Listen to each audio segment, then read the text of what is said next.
If you're ready to take your destiny into your own hands, you've come to the right place. This is The Bulletproof Entrepreneur, featuring interviews with the most exciting and amazing entrepreneurs. Here's your host, Chi Odogu.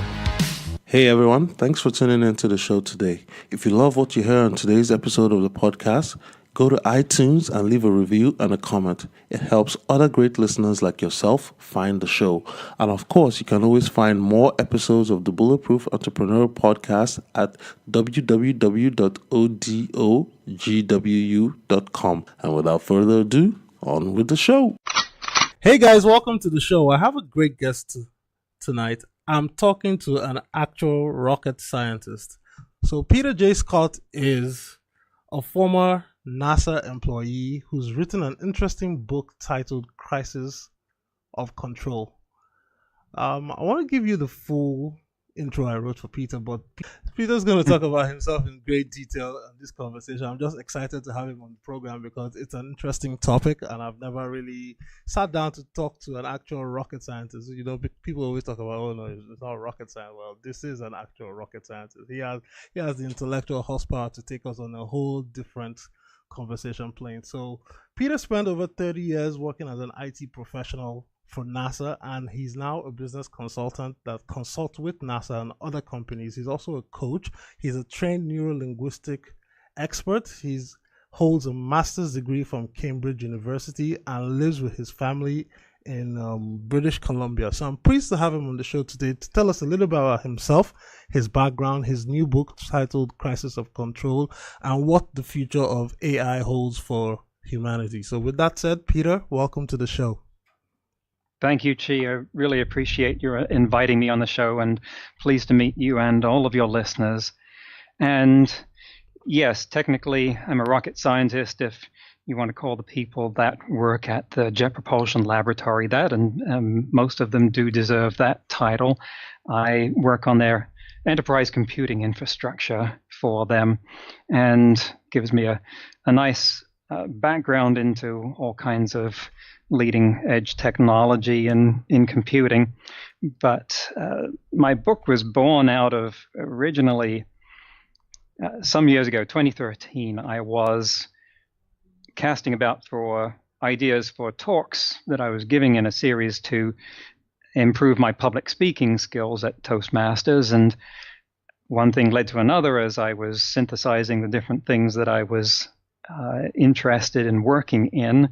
And I came to a realization about our future, and I thought, well, that's neat. It makes a good talk, and it has been a very popular one, but it was very theoretical, right? It was not something I was fully engaged with until my children started to arrive and register, and they're now 3 and 7, and I was out running one day, and I remember very clearly it was one of those, hey, we've got to talk moments to yourself. You ever have one of those? Yeah. We've got to talk. And yeah, I was there was no one around, otherwise they would have gone, who is this crazy guy talking to himself?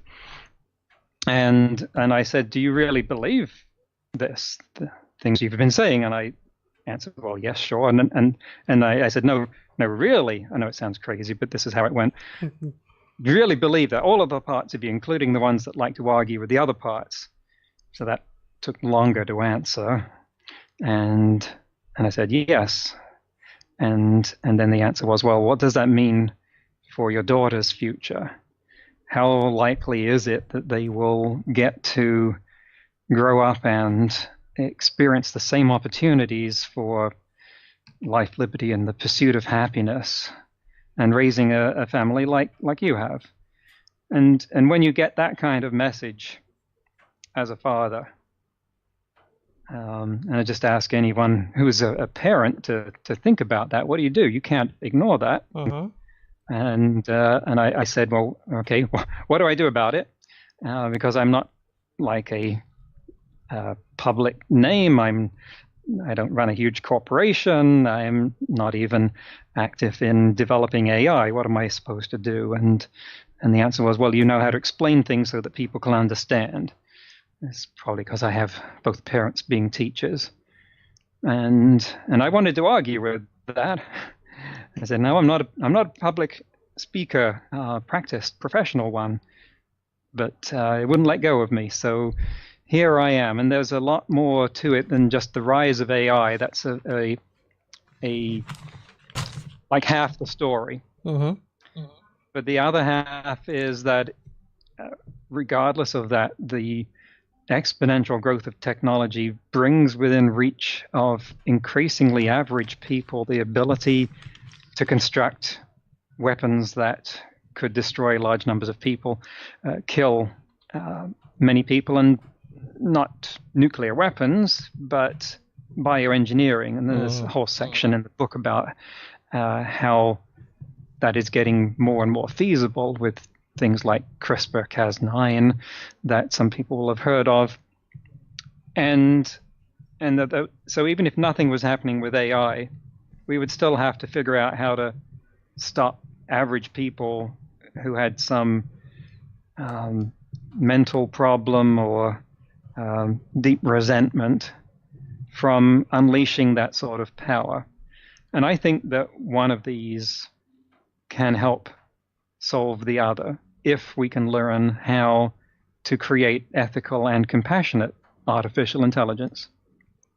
But as you mentioned that, though, is it actually possible? Because I think was it last week or even 2 weeks ago where Facebook had to shut down one of their AIs just because it learned its own language and then started doing something else on its own, and they were like, oh, we need to pull the plug, we don't know what's going on here. So if AI is artificial intelligence and it can do much more than we can do as humans in terms of intellectual capacity and brain power, can we actually teach it ethics and morality? That's a big issue. It's a question of where it's starting from, and certainly there are risks from AI that start long before it becomes conscious. I mean, just in the next few years, the next decade, millions of people will be looking for jobs as a result of automation. And that's on a scale that's unprecedented. But artificial intelligence, we think now that we can create something that will eventually do what we would call thinking. We've thought this at other times in our past and been wrong, so we might be wrong again. But because the ramifications of that are so huge, even if that were 50 years away, we would need to start getting ready for it now. Yeah. And I think, well, I know that people create software essentially in their own image. It's a bit of a extravagant statement to make about the software at the moment, but you can see this if you are around developers and then you look at the kind of code they produce. You can see their personality kind of reflected in that, in the places it goes wrong primarily. Kind of like begets like.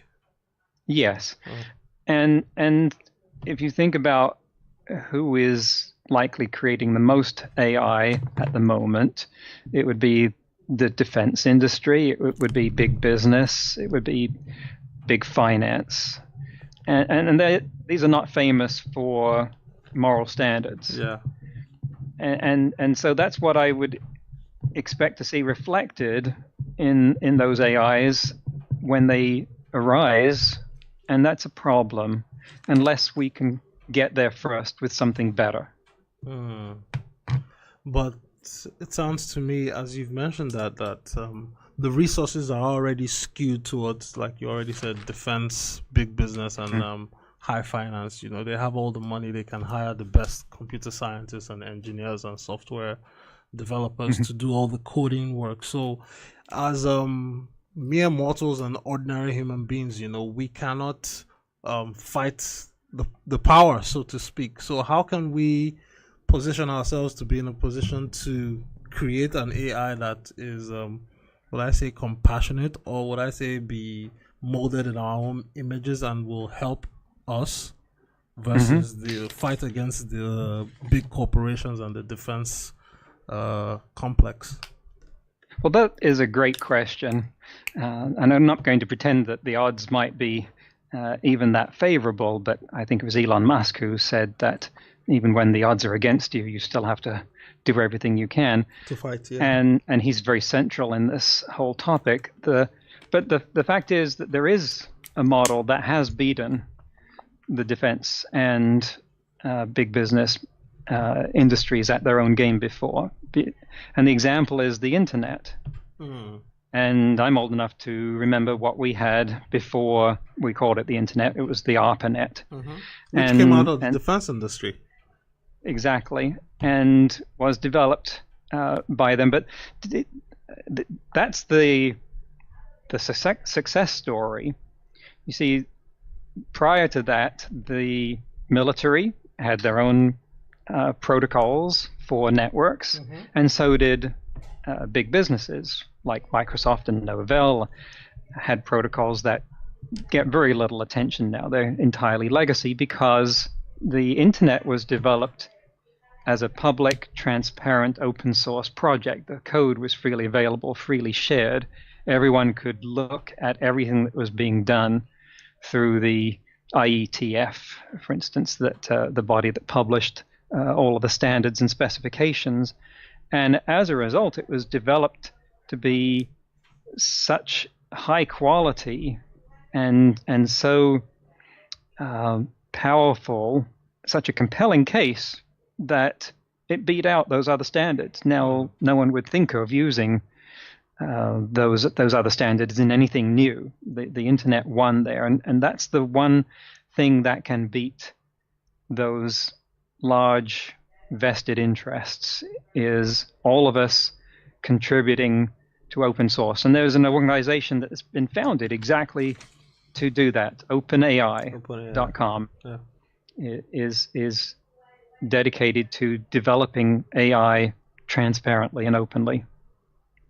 But looking at the big picture, how did we get to where we are today, where we're now even thinking of saying, hey, it's 2017 now, in 2045, maybe 50%, maybe more of the population would be unemployed and will face a fundamental existential crisis that has never been seen before. How do we get to where we are today? That's another great question, because it's the result of exponential growth, which is not something that comes easily to the human mind, because we want to think of growth as being linear, 2, 4, 6, 8, 10, 12, instead of 2, 4, 8, 16, 32, 64, 128. And we have had sustained exponential growth in computing power since, well, at least 1945. And you could trace it back further than that if you want to relax your definitions a little. Now, it doubles every 18 months to 2 years, depending on how you look at it. That's phenomenal. I mean, I've got an old iPhone in front of me. It came out in 2009. It still works. But that itself contains more power than every computer NASA had put together when it landed the first men on the moon. Wow. And today's iPhones are 20 times the power of that. Now, when you have that level of growth sustained over that period of time, you have radical effects. If only it happened in other places, our cars would be able to go 1,000 miles on a teaspoon of gas. But that's what's led to the revolution in computing, and is what gets us to the point where we have enough arrogance to think that we might create that level of artificial intelligence. The 2045 date that you were referring to is what Ray Kurzweil has put about as the date when the singularity will come. I don't think anyone is as optimistic as him, but the singularity is the point where the exponential curve turns so vertical that essentially everything is happening at once as far as human perception is concerned. That's very interesting. So now we have, I know it's coming out in small waves, but we have artificial intelligence, like Mark Zuckerberg has his Jarvis, so to speak, that runs his home. We have different types of AIs that we use as chatbots on the web. What's the next evolution from where we are now? What's the next step? Well, I like that question. What we have at the moment is artificial narrow intelligence. Those are things that can do something very well, but nothing else. Mm-hmm. So we have things that can play chess and beat every person in the world, or the game of Go, but neither of them could do the other's job. We have machines that could drive a car, and before those were developed, we would have said, or I would certainly have thought that to get anything to drive a car would require such a sophisticated development of AI that it would have to be something you could also have a conversation with. But it's turned out that we could do it still as artificial narrow intelligence by training it how to drive a car. It can do that well enough. It can't play chess or Go or talk with you either. Mm-hmm. But so we have many artificial narrow intelligence applications right now that are growing all over the map. They're just popping up like mushrooms because they're getting so easy to create that you can find some profession, some job that is ripe for a narrow artificial intelligence to do its job. We've spent a lot of time putting people into trying to make them machines. Yeah. Trying to turn people into machines in jobs where they're like customer service and they have to follow a script. And so it's all written down, and all you need is something that can speak the things on the page and tell what the customer is saying, and then find the next thing on the page to say, well, guess what? A chatbot can do that, and they are doing that now. So that's not a job with a future for people. Mm-hmm.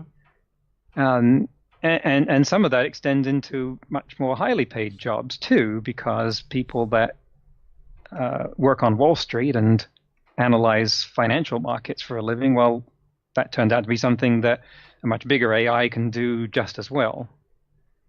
I'm not sure if that answers your question. Yes, it's on the right line. So another step would be, okay, so we now have AI. It's going mainstream whether we like it or not. How do we as humans and humanity, how does our interaction with AI start to affect our behavior and our interactions with ourselves? Say more about what direction you're looking for.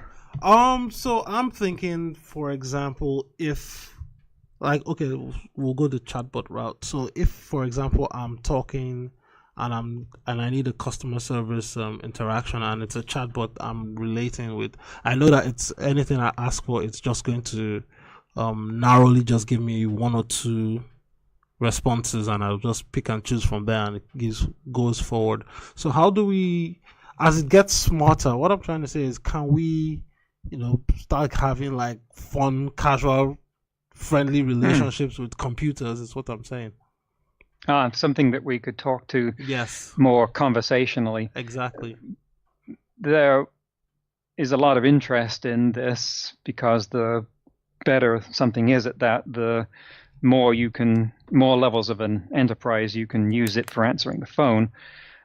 And there's also something called the Loebner Prize, which is a prize given for something that gets the closest to passing the Turing test, which has been around for 60 years now as the litmus test of, is something thinking like a human?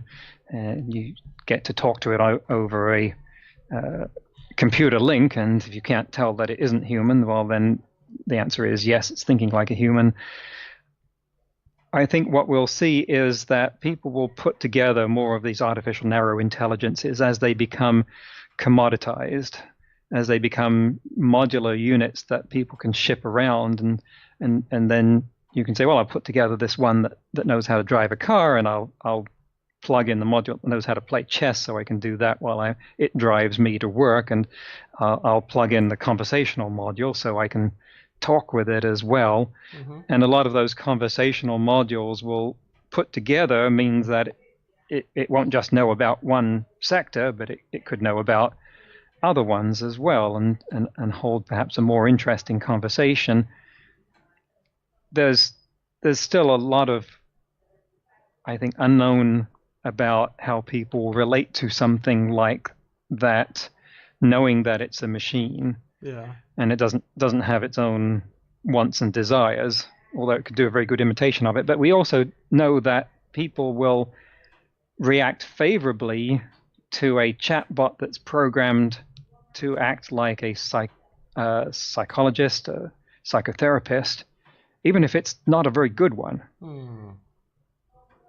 So basically, we as human beings will just believe that we're talking to someone when we know fully well that it's actually a robot and it's not giving us great advice. We want the connection to, will I say, be pleasing to us versus actually be real.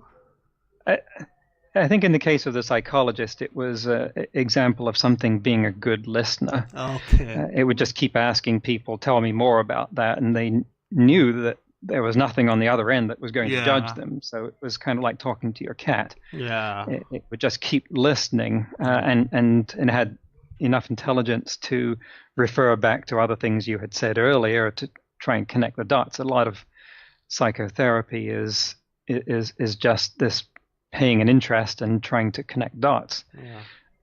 And it's not going to be a substitute for a good conversation, of course, like we could have here for some time. But at some point we will, I think, learn how to construct something that knows how to improve itself, that knows how to learn, that evolves. And once that happens, it could skip through the equivalent of millions of years of evolution at much faster pace to bring itself up to a human level. And that we wouldn't know how it got there, but suddenly one day it would start talking with us and say, hey, I'm here, I figured this stuff out. Let's talk. Yeah. So Peter, you wrote this book based off the inspiration of your kids, as a father looking at your two daughters, 3 years old and 7 years old, thinking, what does the future hold for your girls? Will they come in to live in a different world from the one you were born into and you grew up in? So I'll say for your daughter, the first one, since she's 7, in about 10 or 11, 12 years, she'll be going off to college. So what would you advise someone that is even now in the phase of thinking of what jobs will they start preparing for the next 10 years that will be future proof and AI proof, since a lot of the high touch knowledge skills that we know today, like you said, in finance and in law and even medicine, will probably be automated and delegated to artificial intelligence and robots. So what are the jobs that will be future proof? And when it comes to entrepreneurship, what should people start looking into in terms of acquiring skills that will make them, be able to produce value to society, like as entrepreneurs? Yes, and entrepreneurs are certainly on the edge that has less automation potential. There have been a couple of studies done that produce a great amount of data on how much any given profession was susceptible to automation in the next 10 to 20 years. One was by the Oxford Martin program on the future of employment, and the other was by the Brookfield Institute. And they analyzed hundreds of jobs, and you can look up their data online to see whether they predict that anywhere from 3% to 98% of your job could be automated by an AI at some point. And that's the most concrete information we have, or speculation, at least in those areas, that everyone should really be looking at. To what extent could my job be automated? Some of these, the writing is on the wall, fast food preparer, but also knowledge work of various kinds. If you turn one kind of information into another kind of information, then that's something that's already meets the input requirements for a computer. It's not the same as being a dental hygienist or a chiropractor, where you've got acute sensory motor skills that have to be replicated in some hardware. Mm-hmm. And I can't say at what point in the future computers will take over the development of science and technology and engineering to the extent that a STEM career no longer becomes a good choice. That's been a good choice for several decades, and it still looks like a good choice. So I can't tell anyone, don't go into that. Yeah. The schools that I've spoken at on this, they're obviously very keenly interested for the same reason that your listeners are, because they're looking at what fields do we pick? Where should I get a career? And I would like to hope that this explosion of technology can be harnessed in such a way that it produces benefits that give us the freedom to explore the human heart, so that jobs like psychologist, spiritual leader, kindergarten teacher are jobs that many more people can move into because they're immensely valuable, and find the reward that they need in that to support themselves. That does presuppose that we have that we arrive at some redistribution of wealth that is more effective than what we have right now, because historically people have just grabbed the effects of growth for themselves where they could. Yeah. And that's a big unknown in the future. Which way is that going to go? So now I have a personal question, because I read through your book and there's a particular chapter that really struck me. It was where you were talking about how you had a teacher that was kind of like a mentor in high school, and you talked about not knowing you had Aspergers syndrome growing up just because the term was not invented at the time. Correct? Right. So, could you tell us a little bit about maybe what your struggles were and how you overcame them? Aspergers, I think the term might have existed some places there, but certainly no one that was around me knew about it. And it's on the milder end of the autism spectrum, where you're perhaps less inclined to alphabetize your toothpaste. But it's still a excuse me. It's a condition of being very much more interested in things and science. I was a whiz at math than people, because relationships and emotions were something of a black box. And I went through a lot of training as a young adult in awareness seminars, where you'd have 100 people or fewer focusing on exactly that as a way of remedying that. And then later on I realized, this thing that I thought made me weird, that's what it is Aspergers. And that's, it's very challenging for a child, especially in England at that time, to get picked on by other kids, and especially for being brainy. No one respects you for that as a peer. Yeah. That's doesn't impress anyone. Yeah, well, I mean, I know as a child, but when you get to college and you're the one, getting all the A's in math class and physics and whatnot, I can bet you, the tables will turn then. Yes, well, it certainly helped to be able to get into somewhere like Cambridge. That's That's the plus side of that. And funny, I actually just reestablished contact with that high school teacher after more than 20 years, and just found him on email and started swapping messages backwards and forwards. And he really brought me a long way. Yeah.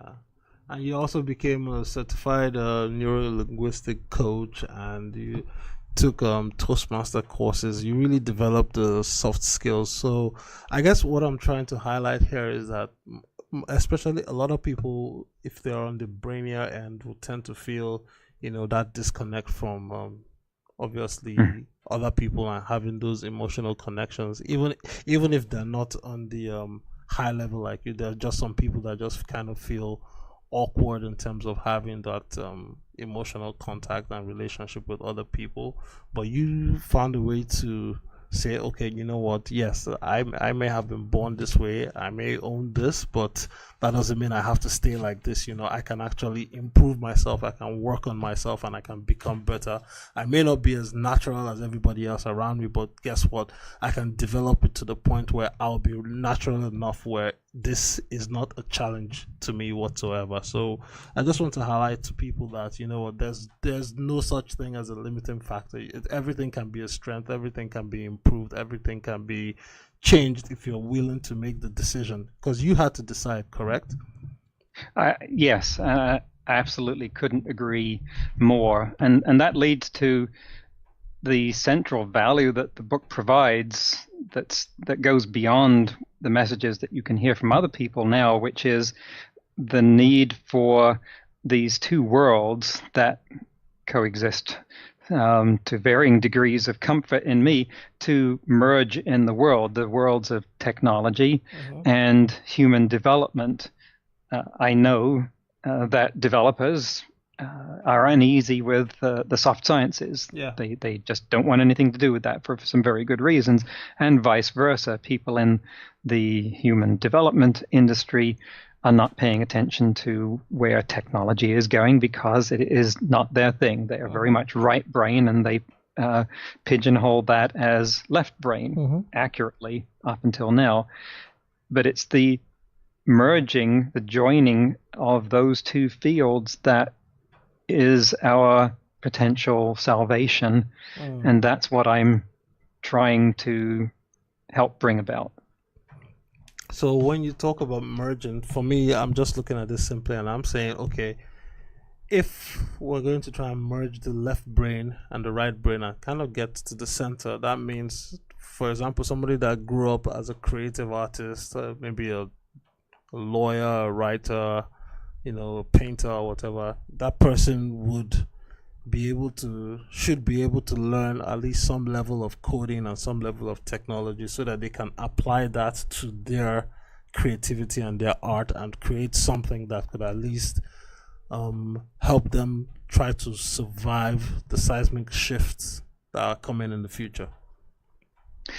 I think that it's not necessary to learn coding. There's been a big shift. I was just reading an older book about computers and that means in the 90s, and I was struck by how very much it was about, here's what you need to do to understand computers. And whereas now it's more the other way around. Here's how computers are coming to meet us and understanding us.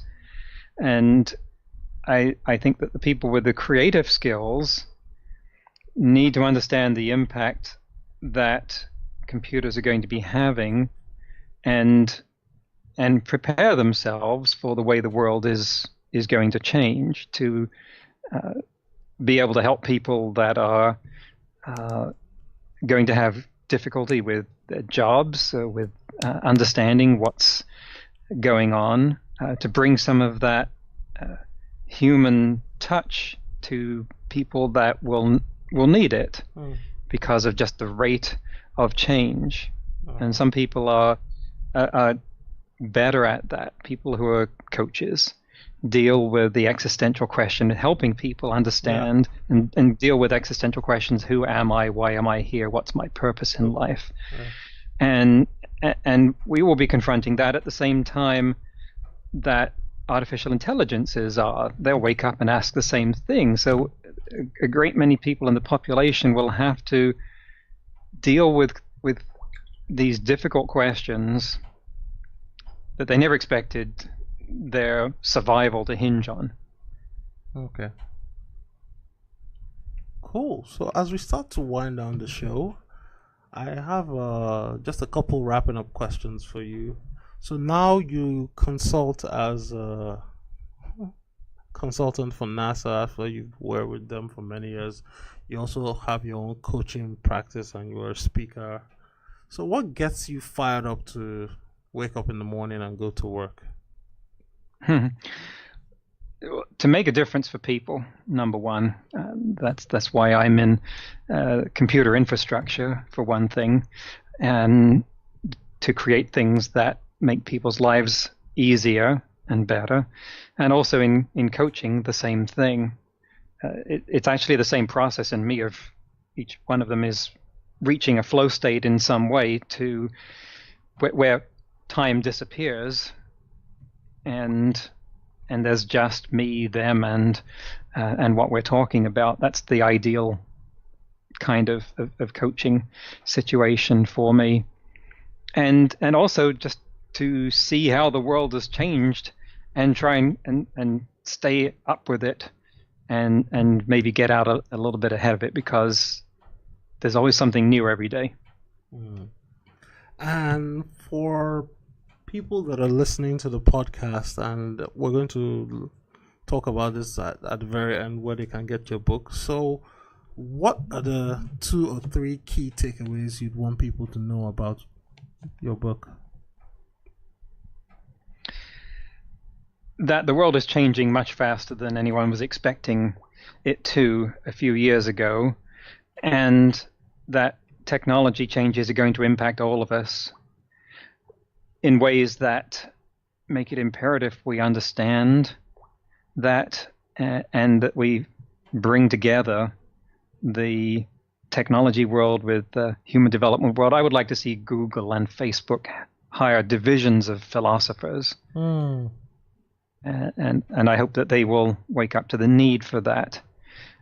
And that if we successfully navigate the existential crisis, which I call a cusp, because I see it as balancing between these two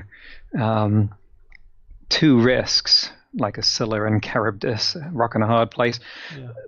That the reward on the other side is to be partners with incredibly intelligent, powerful, and compassionate beings that will be both our friends and help solve the biggest problems of our time: disease, aging, pollution, and so forth. These will be easy for them. Solving the problem of the human heart being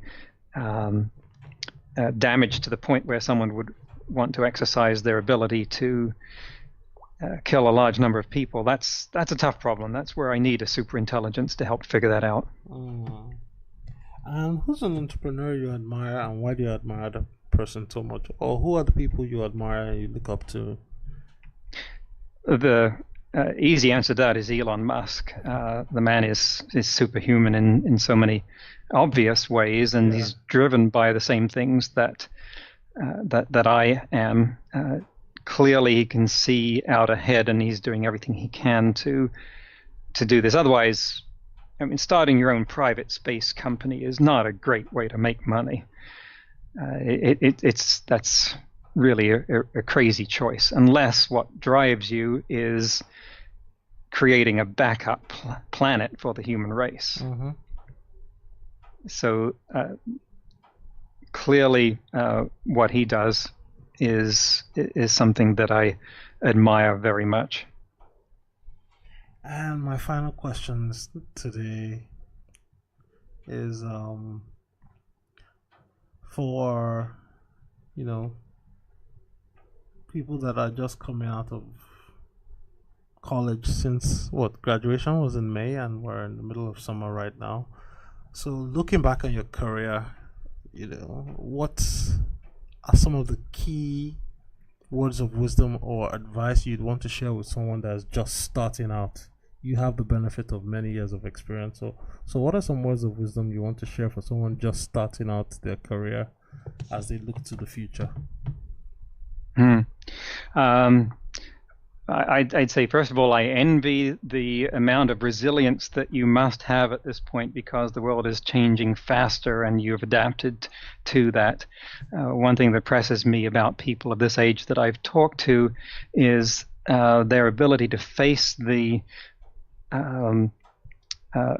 what I'm talking about as a possible future with equanimity, where many older people get far more scared. And I would say that also, though, your shorter viewpoint means that you can be lulled into thinking that these are linear changes, whereas being around longer helps us understand that these are exponential changes, and it is going to go much faster than it might look to you in a few years. And that otherwise the future belongs to these younger people in a way that I think has never been true before. And I hope they clean up a lot of the mess that some of the older folks like us have left behind. And I'm very optimistic that they will be able to do that. Great. And Peter, where can people learn more about you and get the book? Thank you. I have a website, humancusp.com, humancusp.com, and you can go there. There's some blog postings on there, and if you put /book1 on the end of that, it has links to all the places that you can get it off Amazon. And are you active on social media, Facebook, Twitter, LinkedIn? Yes, there are links there. You can look for Human Cusp on Facebook. That's where I am mainly. There's some Twitter as well, and there are links to these from the Human Cusp website. That's great, and I'll link to all that in the show notes below.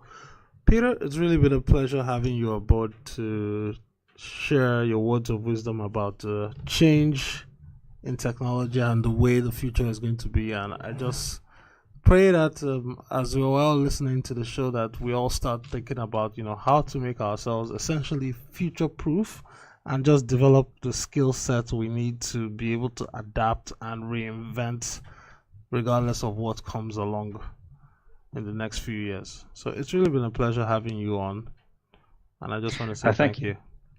Thank you, and I couldn't agree more with what you just said. Thank you for having me on the show. Great. Hey everyone, thanks for tuning into the show today. If you love what you hear on today's episode of the podcast, go to iTunes and leave a review and a comment. It helps other great listeners like yourself find the show. And of course, you can always find more episodes of the Bulletproof Entrepreneur Podcast at www.odogwu.com.